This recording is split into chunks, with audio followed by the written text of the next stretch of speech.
जब मैं आज से लगभग 6 वर्ष पूर्व गुजरात आया तो राजभवन में जितने भी कार्यक्रम होते थे बराबर वाला ये जो पार्क है इसमें बड़े बड़े शामियाने और वो लगते थे, क्या बोलते हैं, डोम। और वो डोम लगाने पे मैं पूछता था आपका कितना खर्चा होता साल भर का। तो जितने अलग अलग कार्यक्रम होते थे 3-4 करोड़ रुपए का खर्चा। तो मैं तो बड़ी गरीबी देखी हुई थी, 3-4 करोड़ सुनकर मैं बड़ा परेशान हो गया। और सबसे बड़ी प्रॉब्लम क्या थी, हर बार कार्यक्रम में पार्क को उखाड़ देते थे, फिर उस पार्क को बनाने में लाखों रुपए का खर्च होता था। तो मैंने आग्रह किया, भाई आप एक हॉल परमानेंट क्यों नहीं बना लेते, 5-4 साल में उसकी कीमत पूरी हो जाएगी और प्रदेश भर के बड़े कार्यक्रम उसमें हों तो कितना अच्छा रहेगा। तो आज मैं माननीय मुख्यमंत्री जी से, अध्यक्ष महोदय से निवेदन करूंगा कि आप इस हॉल का लोगों के कल्याण के लिए पूरा उपयोग करें, खूब कार्यक्रम यहाँ करें, क्योंकि इतनी बड़ी साफ सुथरी जगह आपको मिली है और ऐसे कल्याण के कार्यक्रम हम कम खर्चे में, अब तो ये बन गया, बिजली का खर्चा है, बाकी सारी सुविधाएं इसमें हो गई हैं। और आज मुझे बहुत खुशी इस बात की है, जैसे माननीय मुख्यमंत्री जी और शंकर भाई चौधरी जी ने कहा कि आप प्रदेश के वो लोग हैं जो श्वेत वस्त्र में संत हैं। उन्होंने ऐसा आपके लिए बोला और वो इसलिए बोला है कि आप में वो क्षमता है, आप में वो योग्यता है कि आप अपने पड़ोस के साथियों को इकट्ठा लेकर आगे बढ़ते हैं। जहां आप उन्नति करते हैं उनको भी उन्नति का रास्ता दिखाते हैं। दुनिया में भले और अच्छे लोग वही माने जाते हैं जो अपनी ही उन्नति में संतुष्ट नहीं रहते, किंतु जो सबकी उन्नति को अपनी उन्नति मानते हैं। आप जितने लोग सहकारिता से जुड़े हुए हैं, आप सबका यही मिशन है कि हम इकट्ठे मिल करके अपने अपने क्षेत्र में, चाहे वो कृषि का क्षेत्र है, चाहे वो बैंकिंग का क्षेत्र है, चाहे वो मत्स्य का क्षेत्र है और चाहे कोई अन्य क्षेत्र है, आप ऐसी मंडलियां बना चुके हैं जिनमें लोगों को जोड़कर और उनकी आय को बढ़ाते हैं, उनके जीवन को सरल बनाने का काम करते हैं और उनको जीवन में आगे बढ़ने का रास्ता दिखाते हैं। ये सहकारिता में ही संभव है। और मैं जब से गुजरात आया अपने को सौभाग्यशाली इसलिए मानता हूँ, और मैं प्रधानमंत्री जी का, माननीय अमित शाह राष्ट्रपति जी का विशेष आभार भी प्रकट कई बार कर चुका कि आप लोगों ने इतना बढ़िया स्टेट मेरे को सेवा करने के लिए दिया, जिसके लोग बहुत सरल हैं, बहुत मेहनती हैं और उनमें कोऑपरेटिव भावना है, परिवार संगठित कैसे रहें ये सोच रखते हैं। तो ऐसे समाज को बढ़ने से कोई रोक नहीं सकता। मैंने थोड़ा वेदों का अध्ययन किया, गुरुकुलीय परंपरा में मैं पढ़ा, तो वहाँ वेदों में जो दुनिया का सबसे प्राचीन, क्या उनसे प्राचीन ग्रंथ विश्व में है ही नहीं, वो तो ईश्वरीय ज्ञान माना जाता है। वहां लिखा, भाइयों और बहनों, संगच्छध्वम संबद्धध्वम संभो मनानसी जानता देवा भागम यथा पूर्वे संजाना उपासते। इस पूरे वेद के मंत्र में सहकारिता का वर्णन है और इसमें यह बताया गया है कि सभ्य लोग, बुद्धिमान लोग, उनको चाहिए कि वो अपना नेतृत्व चुने और फिर मिल करके एक विचार बनाए और वो विचार उनका सबके कल्याण का हो, सबको उन्नति की ओर ले जाने का हो। जब तक संगठित समाज नहीं होगा एकता का भाव, विश्वास का भाव नहीं पैदा होगा, ना वो घर उन्नति करता, ना समाज उन्नति करता, ना देश उन्नति करता है। और अगला ऐसा ही एक मंत्र और दिया वहां पर, सेना ववतु सैनो भुनक्तु स वीर्यम करवा वही तेजस्विनावधीतमस्तु मां विद्विषा वही। इस दूसरे मंत्र में फिर उपदेश दिया है कि हे बुद्धिमान लोगों, तुम्हारा कर्तव्य बनता है कि तुम इकट्ठा रहने की आदत बनाओ, मिलकर के चलने की आदत बनाओ, मिलकर भोजन खाने की भी मिलकर के आदत बनाओ, और मिलकर के ऊर्जा, संपदा, संपत्ति इकट्ठी करने की आदत बनाओ। इससे बड़ा स्पष्ट क्या उपदेश होगा? ये भगवान का उपदेश है।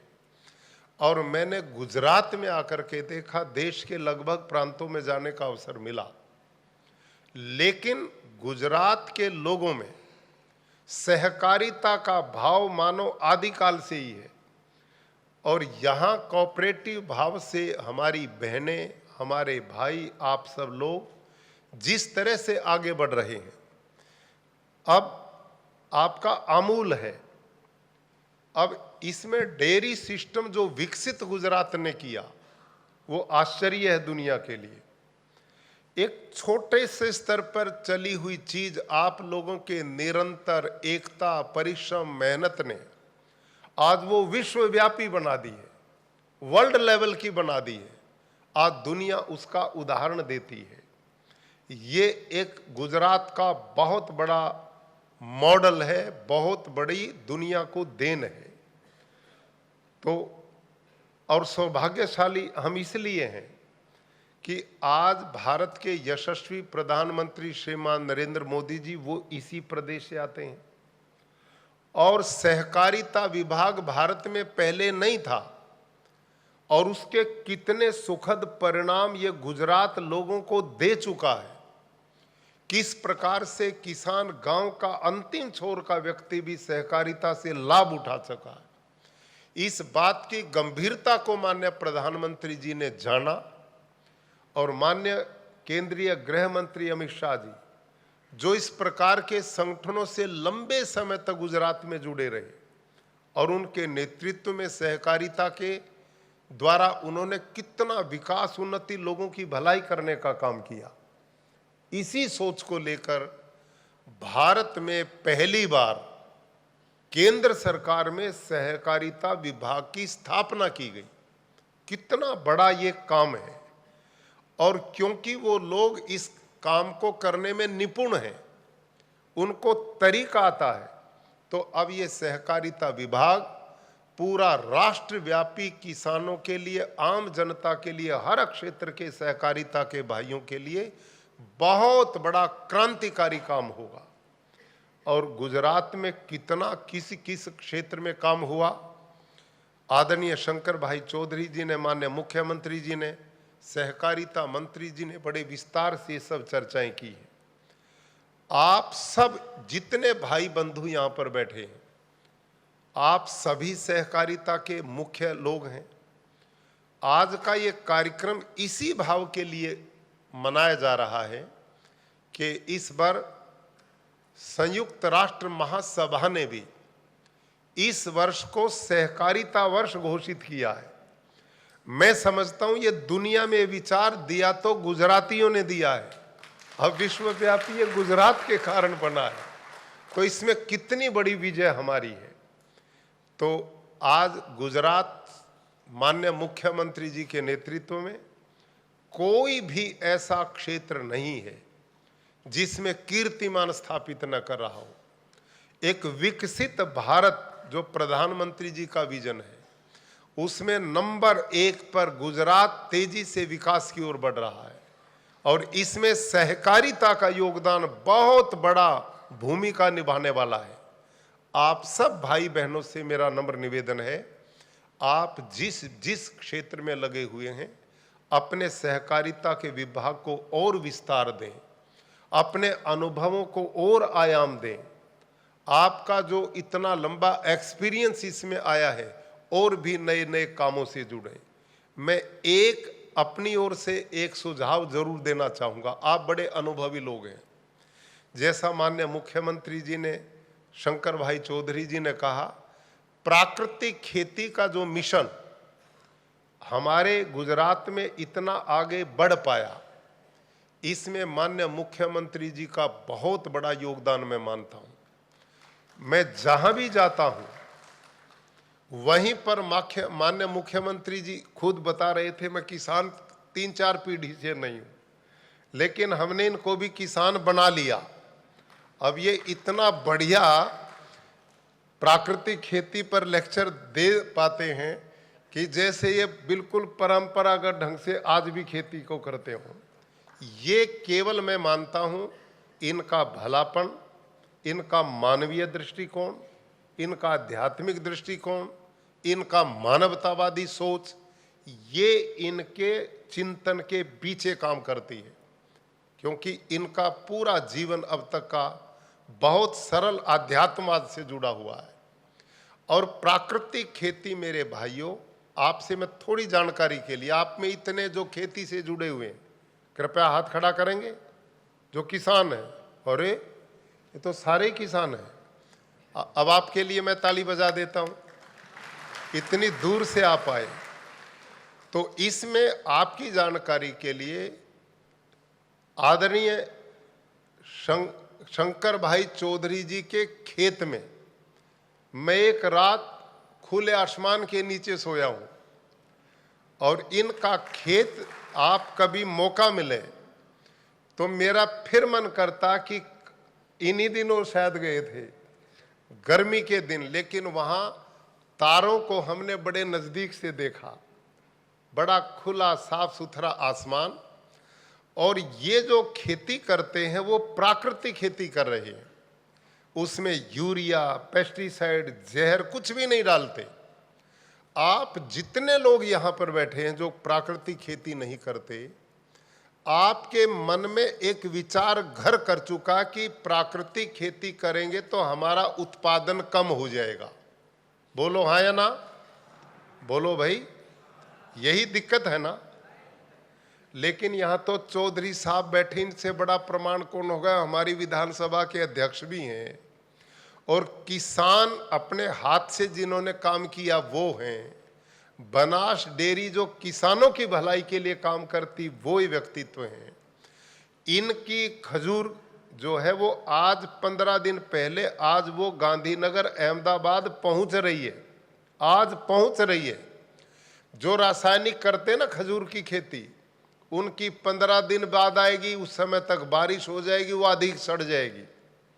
और इनकी एडवांस में आ गई है, उसका 100% इनको लाभ मिलने वाला है। एक बात। नंबर 2, इन्हीं ने बताया इनका कोई उत्पादन नहीं घटता है, और उस खजूर का मिठास जो लोग खाएंगे वो स्वस्थ निरोग बनेंगे।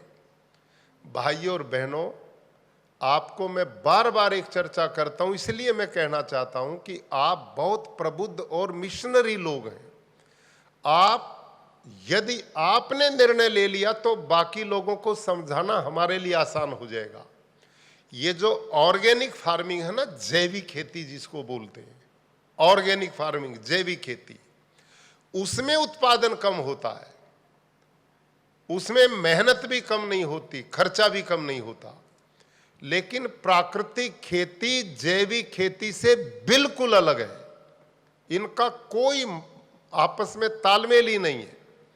आप प्राकृतिक खेती को समझो। अब हमने पूरे गुजरात में 3-3 गांव के क्लस्टर बना दिए, और हमारे ट्रेनर, हमारी कृषि सखी एक बहन और एक किसान, ऐसे हमने चुने हैं जो पूरे प्राकृतिक खेती में ट्रेंड हैं, जिनके घर में देसी गाय है, जिन्होंने अपने खेत में मॉडल बना दिया है, वही हमने मास्टर ट्रेनर बनाए।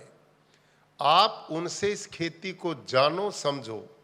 और जैसे आदरणीय चौधरी साहब ने बताया कि इस समय गुजरात की 3 एग्रीकल्चर यूनिवर्सिटी की रिपोर्ट्स आ चुकी हैं।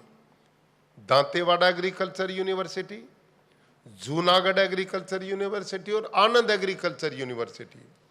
उन्होंने 3 साल तक पूरी रिसर्च की है। जैविक खेती का भी उन्होंने मॉडल लगाया, रासायनिक खेती का भी मॉडल लगाया और प्राकृतिक खेती का भी मॉडल लगाया।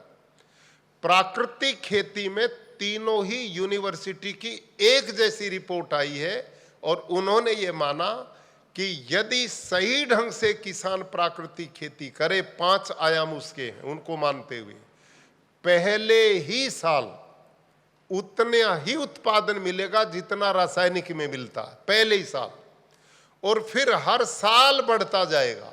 क्यों बढ़ेगा?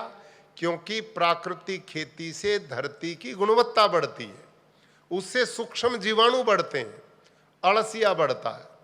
अब पानी कितना कीमती है, माननीय मुख्यमंत्री जी ने बताया, प्रधानमंत्री जी कहते एक एक बूंद को बचाओ। भाई लोगों, आप यदि रासायनिक खेती करते हो तो आप पानी को बर्बाद करने का काम करते हो, और प्राकृतिक खेती करते हो तो खेत का पानी बाहर जाएगा ही नहीं, ये हमारा विश्वास है। क्योंकि हमारे खेत में एक एक एकड़ में 15-16 लाख अळसिया काम करता, हमारे खेत में 15-16 लाख, और वो इतने छिद्र बनाता खेत में, असंख्य छिद्र बनाता, 10-10 फीट गहरे छिद्र बनाता है। जब वर्षा आती है, सारा पानी उन्हीं छिद्रों के द्वारा धरती मां के पेट में चला जाता है, नेचुरल वाटर हार्वेस्टिंग सिस्टम। और आप जितने बैठे हो ना रासायनिक खेती करने वाले, कल ही एक काम करना, आप ड्रिल मशीन लेके आओ और अपने खेत में लगाओ ड्रिल मशीन को, कल करना आप ये, यदि आपको जानना है। अब ऊपर की 6-7 इंच मिट्टी तो आपकी मुलायम मिलेगी, उसके नीचे एकदम इतनी मोटी लेयर सीमेंटेड पत्थर भूमि आपको मिलेगी, जिसमें आपका ड्रिल मशीन भी छेद नहीं कर पाएगी। हाथ करके देखो आप कल जा करके। और ये सारे देश की धरती ऐसी बन चुकी है, जो इतनी बड़ी लेयर सीमेंटेड किससे बनी? यूरिया, डीएपी, इसमें नमक होता है और वो स्रोत बंद कर देता है, और अळसिया सूक्ष्म जीवाणु जो उसमें छिद्र करते वो आपने सारे मार दिए, वो बचे ही नहीं। तो अब धरती मां पानी कहां से पिएगी? जितना पानी बरसता है, ऊपर की 6 इंच मिट्टी को बहा करके ले जाता, बाढ़ आ जाती है। ट्यूबवेल पंप से पानी खींच रहे हो, वर्षा जल मिट्टी में, भूमि में जा नहीं रहा, आने वाली पीढ़ियों को पीने का भी पानी नहीं मिलेगा, खेती कहां से करोगे? ये पाप अपराध हम कर रहे हैं। आप सबसे मेरा आग्रह है, मैं भी खुद 200 एकड़ में प्राकृतिक खेती करता हूं कुरुक्षेत्र के गुरुकुल में। आदरणीय मुख्यमंत्री जी भी देख के आए मेरा खेत, और चो साहब ने तो पूरा समय लगाया हमारे साथ, हमारी गौशाला, डेयरी भी देखी है और खेती भी देखी है। मेरा उत्पादन किसी से कम नहीं होता, सबसे ज्यादा होता है। डांगर जो आप पैदा करते हो, पिछले वर्ष मेरा 32 क्विंटल 32 क्विंटल प्रति एकड़ डांगर पैदा हुआ है। बताओ क्या कम है वो? और जो रासायनिक करते उनका 30 क्विंटल हुआ है। उनका खर्चा 20,000 रुपये प्रति एकड़ हुआ, मेरा खर्चा 2,000 रुपये प्रति एकड़ हुआ। उन्होंने 100% पानी यूज किया, मैंने 50% पानी यूज किया। उन्होंने प्रकृति को तहस नहस किया, मैंने प्रकृति को छेड़ा नहीं। उनके डांगर को खाकर कैंसर, डायबिटीज, हार्ट अटैक होंगे, और मेरे को डांगर को खाके पहलवान बनेंगे और ओलंपिक में जाएंगे। ये फर्क नहीं है क्या? है? इसका कोई फर्क नहीं। मैं अपनी गायों को जो फोडर देता हूं, चारा, उसमें कोई यूरिया पेस्टिसाइड नहीं होता, बिल्कुल प्राकृतिक चारा मेरी गाय खाती है। इतनी स्वस्थ हैं, सब स्वस्थ हैं गाय। आप देखेंगे इस साल मेरी 3 गाय ने, एचएफ थी वो, हमने, मेरे जो मैनेजर ने निकाला तो 60 लीटर से ज्यादा था 3 गाय का दूध, एक दिन में 60 लीटर से ज्यादा। लेकिन वो जब हमने दूध को मैपिंग करानी थी तो बड़ी टीम आई उनकी, सरकार की, पशुपालन विभाग की। कोई कैमरे लिए खड़ा था, कोई और तरह से खड़ा था, वो 10, 15, 20 लोग आए तो गाय डर गई, डर जाता ना पशु नए आदमी को देख के। उसके बावजूद भी मेरी 3 उन गाय ने 53 लीटर, जिसके सर्टिफिकेट वो देके गए हैं, एक दिन में 53 लीटर दूध HF गाय ने दिया। और 40 गाय इस समय मेरे पास कम से कम 40 हैं जो 40 ही लीटर प्रतिदिन दूध देती, 40 लीटर पर डे। और ये साहिवाल, थारपारकर, राठी, गिर, हरियाणवी, लाल सिंधी, ये 6 नस्लें। इनमें एक भी गाय मेरी 12 लीटर से नीचे दूध नहीं देती और 22 लीटर तक हमारी देसी गाय भी पहुंच गई है। और मेरा लक्ष्य है 25 लीटर पे अगले 4-5 साल तक 25-25 लीटर की देसी भारतीय नस्ल की गाय हम बनाएंगे। और मैं मुख्यमंत्री जी को बधाई देता हूं। अरे गुजरात में तो सबसे पहले देश में सेक्स सॉर्टेड सीमन आया है और सेक्स सॉर्टेड सीमन 500-600 रुपए में तैयार हुआ है और बाहर से मैं उसको 2000 में खरीदता था अपनी गायों के लिए। लेकिन इन लोगों ने, माननीय प्रधानमंत्री जी ने बहुत बड़ी कृपा की, उन्होंने कमाल किया देश में परिवर्तन में। वहां पशुपालन विभाग, कृषि विभाग सदा से एक ही चलता था, लेकिन उन्होंने इस गंभीरता को समझा। पशुपालन अपने आप में किसान की आय का बहुत बड़ा माध्यम है। उन्होंने कृषि को अलग किया, पशुपालन को अलग किया, और उसी का परिणाम है सेक्स सॉर्टेड सीमन भारतीय टेक्नोलॉजी से भारत में बनना शुरू हो गया है। 2000 की चीज भारत ने 600 रुपए में बना दी और मुख्यमंत्री जी ने गुजरात के किसान के लिए वो 50 रुपए में देनी शुरू कर दी।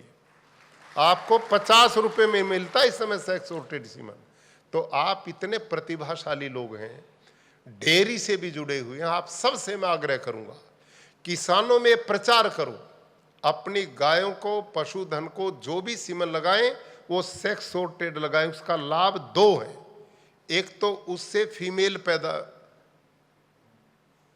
बछड़ी पैदा होगी, फीमेल पैदा होगी। मेल आज उसकी जरूरत नहीं है, आज बछड़ों की कहीं जरूरत नहीं है। वो बेचारे बिल्कुल आज जैसे बकरा होता ना, वो स्थिति बछड़े की बन चुकी है। न वो खेत के काम आता, न वो अन्य कोई लाभ दे पाता, सड़कों पे एक्सीडेंट करता है और आप भी मरता है। इसका तरीका बहुत बढ़िया, सेक्स सॉर्टेड सीमन लगाएंगे तो आपकी गाय बछड़ी ही देगी, एक बात। दूसरा, ज्यादा दूध वाली होगी वो।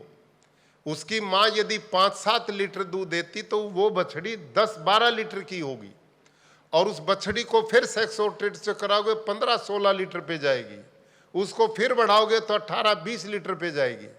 ये ब्रीड बनाने का काम आप लोगों ने इसको करेंगे तो आप सहकारिता के क्षेत्र में किसान की समृद्धि का बहुत बड़ा रास्ता बना सकते हैं।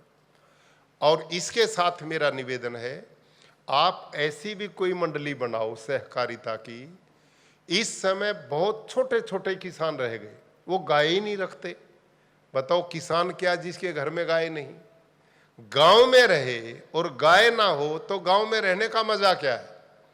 छाछ, दूध, मक्खन, घी खाने का मजा तो गाय के साथ ही है ना, लेकिन रखते नहीं लोग। अब खेती फिर कैसे करें जब गौमूत्र गोबर के बिना हमारी खेती हो ही नहीं सकती। लेकिन एक तरीका अब हमने निकाला है कि गुजरात में हर 2-4 किलोमीटर पर गौशालाएं हैं, यहाँ पांजरा पोल है। वो गाय बेचारी भिक्षावृत्ति से चलती हैं। आप सहकारिता की ऐसी मंडली तैयार करो ईमानदारी से कि उनमें अपने अपने प्लांट लगा दो, और उसको प्लांट लगाने में भी सरकार मदद कर रही है। वो ज्यादा महंगा नहीं, 2-2.5 लाख का है, वो हम ही लगवा देंगे।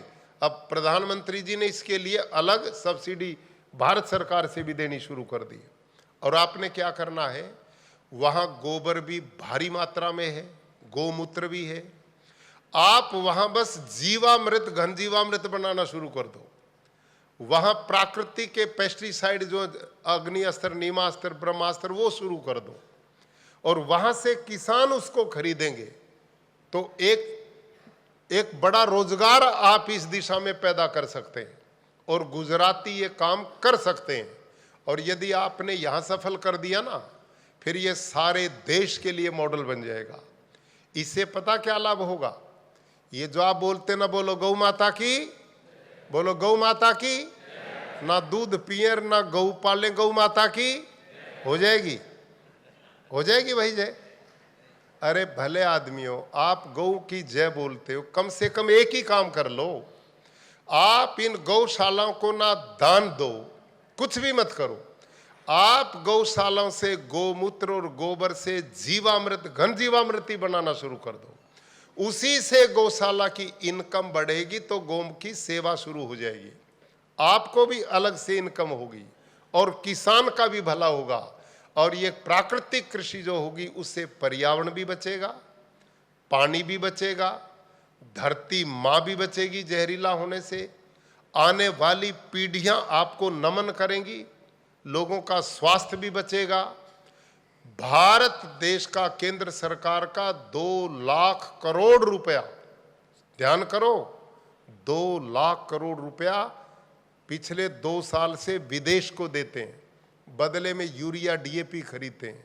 आप जो यूरिया लेते हो ना, सरकार को ये 3,000 रुपये में बैग मिलता है, आपको वो 300 रुपये में देते हैं और फिर आप रात दिन इसको खेतों में डालते हैं, क्योंकि बिना सस्ता मिलता, हमने क्या लेना।